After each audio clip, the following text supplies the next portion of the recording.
Hey friends, and welcome to 3-Minute Racquet Reviews.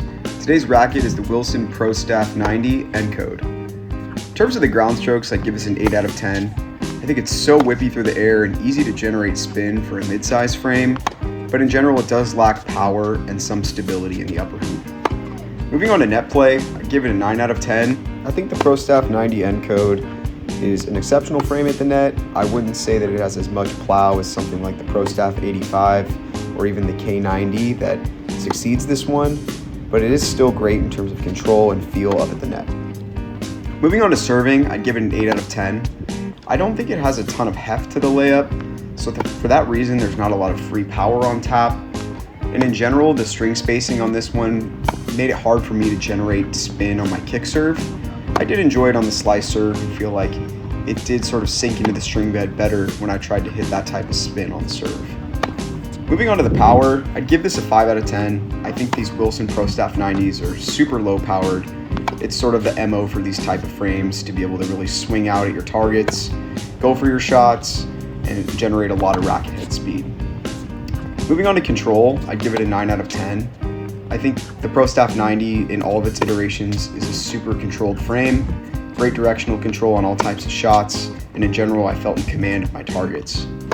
Moving on to spin, I'd give it a 5 out of 10. I think the 16x19 is pretty lively for a mid-size. You'd probably call it like a low to medium launch angle, but relative to anything else on the market, it is pretty low in terms of spin generation and spin on tap.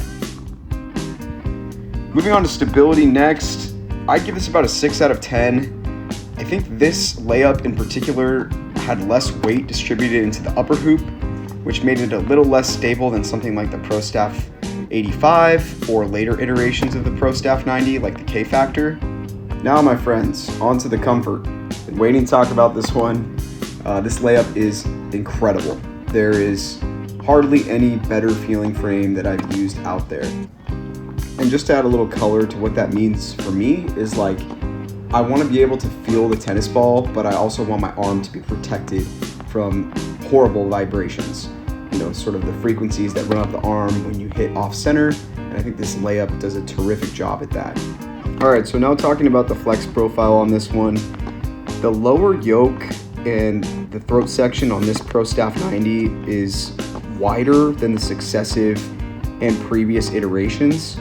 So it does kind of come through the air a little bit slower at the bottom of the yoke, sort of the top of the handle, but at the same time it still does flex in that area, maybe just not as much as other Pro Staff 90s.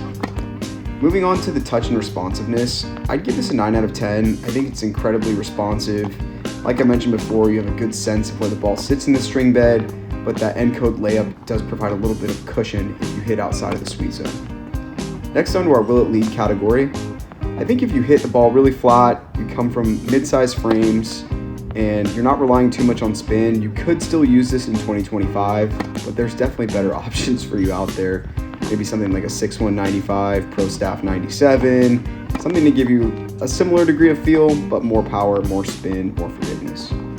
Lastly, onto the cosmetics. I think you guys have heard me wax poetic about nCode. I'll save my breath. This thing's fucking awesome, man. Just beautiful. Maybe I'll tattoo it on myself one day. And with that, thanks everybody for tuning into this racket review. We will see you in the next one.